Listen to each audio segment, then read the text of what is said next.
Once again, good morning everyone. So we will now continue the last classification on fingerprint. So first, we have the primary classification and then followed by the secondary classification by capital letter, and then next is the secondary classification by small letter, and then subsecondary classification, and then the major classification, and the final classification. And now we will discuss the K classification.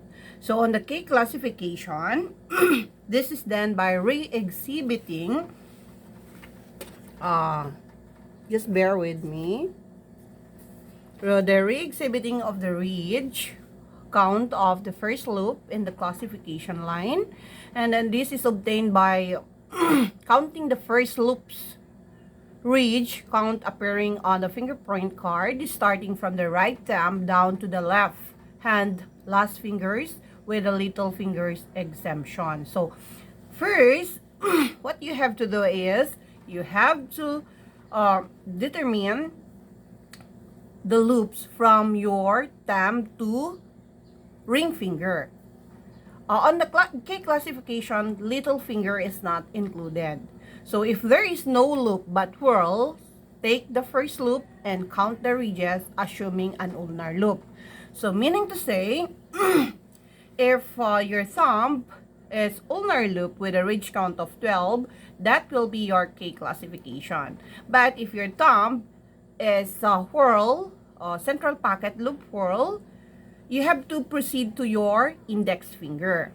Now, if your index finger is loop with ulnar loop with a ridge count of 13, that will be your K classification. But if your index finger is whorl, you have to proceed again to your middle finger. So if your middle finger is loop, then that will be your K classification. Next, how about if your middle finger is not a loop, it's a whorl? You proceed to your ring finger, and then if that is a loop, then that will be your K classification. But if there is no loop found in your fingerprint from thumb to ring finger, then you go back to your thumb and then begin counting your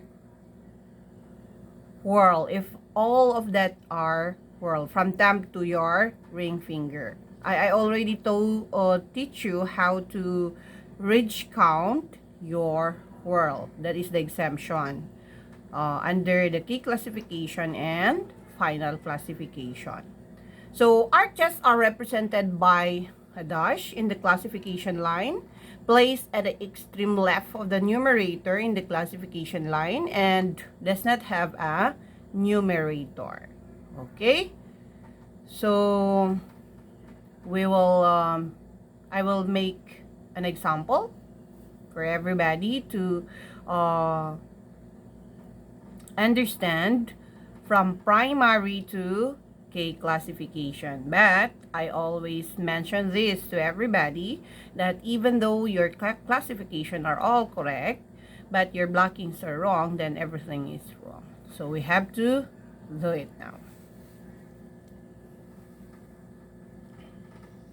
Okay, so I will make a sample.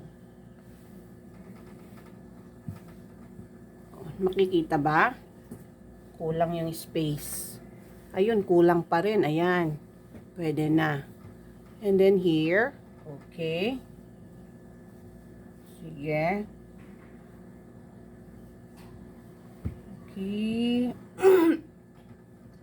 Ito ang mahirap. Ang space natin. Okay. So, central pocket loop. O. Tented arch. Radial loop, ulnar loop,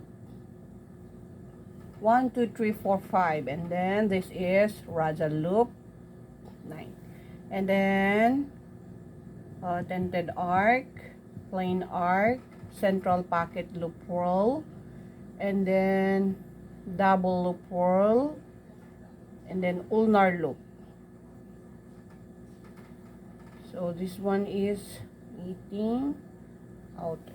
Okay. So we have to begin with your blocking. So first, you have to block out the following in by writing the symbol. Of course, use capital letter. This is now the last topic that we have in your classification. So capital C, capital T, radial loop, ulnar loop.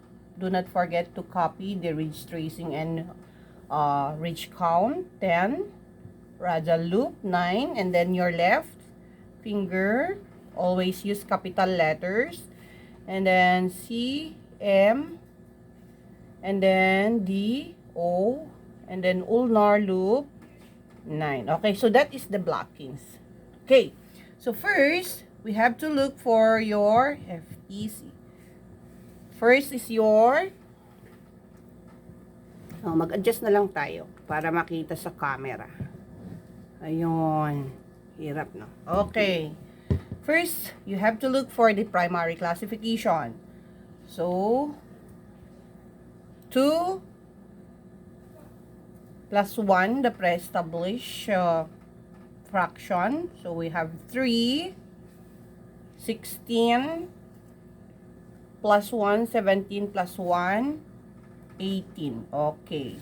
And then, that is your primary classification. Secondary classification by capital letter. Just copy your the symbol in your index finger. So, T, A. Next is your small letter. Secondary classification by small letter. So, ano ang involved sa mga yan? This finger, we have your middle, ring, and little. Okay. So, we have radial, small letter, dash, R, dash, dash. Is this ulnar or radial? This is ulnar, so dash. Next, don't forget your thumb. So, meron tayong tented arc doon. Okay, yan. And then next is your, kulang na yung space. Ayan, imumove ko na. Okay, so the involved fingers in your subsecondary is your index, middle, and ring. So that is tented arc, so dash, radial loop 11, that is outer, and then 10 is inner. How about here? That is arc, so dash din siya, and then central pocket loop whorl, just copy the symbol M, and then double loop whorl, just copy the symbol also.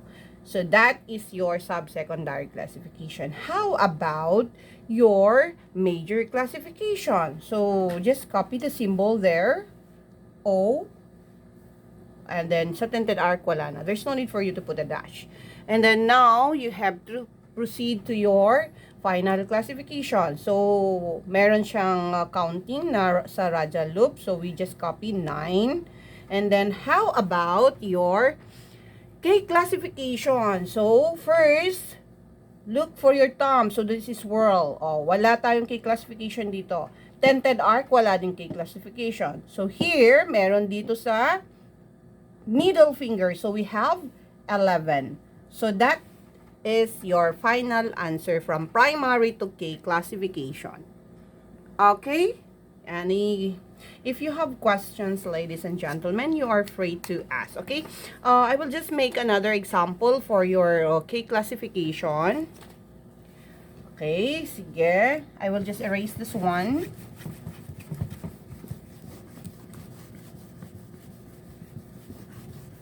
Sa K-classification muna tayo, ha? In your actual, yun doon na kayo mahihirapan. Kasi pag walang loop, talagang magbibilang na kayo. Pero you have to begin on the first whorl. Hindi kayo pwedeng pupunta sa middle finger. Okay? Sa right hand lang na naman. Hindi na kasali yung left hand, ha, sa K-classification. Okay. So, example lang to, ha. Ang involved finger lang is, ayan, 1, 2, 3, 4, 5. Ang involved finger lang is your thumb, index, middle, and ring. So, pag ang given dito ay tented arc, so walang K-classification. Central pocket loop, walang K-classification. And then, radial loop, with a ridge count of 9, meron siyang K-classification. So, you stop there. Ito na ang K-classification. Yan na ang sagot sa K-classification. How about if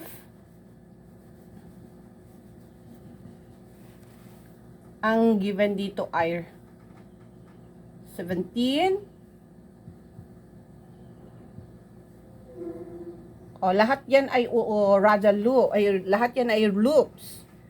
So, nandyan na lahat. So, anong pipiliin mo? You have to choose the first loop. So, we have 17. Ang sagot natin dito ay 17. If ever na ang mga nandyan sa problem is mga whorl, wala kayong problema doon. Kasi automatic, I will just give the number. Hindi na kayo magre-ridge count kasi nga problem lang yon. But in your actual, pag yun ang mga given, like for example lang natin to ha. Example natin, central pocket loop, double loop, accidental whorl, plain whorl. So, ganyan ang mga given dyan. Wala kayong problema dahil bibigay ko naman ang ridge count niyan eh. Automatic may ilalagay na ako dito na 7 OM outer. Parang ganyan na siya. But if it is in your fingerprint card, automatic na kayo na ang magbibilang. Kayo na ang magbibilang dito sa first whorl. Hindi pwede kayong pupunta sa double loop, accidental whorl, and then plain whorl. First lang na whorl ang kukunin nyo. How about if the given is plain art? Eh di punta ka dito sa double loop whorl. How about if ang given ay radial loop? Eh di syempre si radial loop na lang. Huwag na kayong pupunta dyan. Wala nang problema doon. So always remember that re-exhibiting the ridge count of the first loop in the classification line. So, yun. First loop from your thumb to your ring finger. Hindi included ang little finger, ha? So, this is obtained by counting the first loop's ridge appearing in the fingerprint card, starting from the right thumb down to the left hand's last fingers with the little fingers exemption. Okay na tayo? Any question from the group? If you have questions, you are free to comment down on the comment box. Thank you and God bless everyone.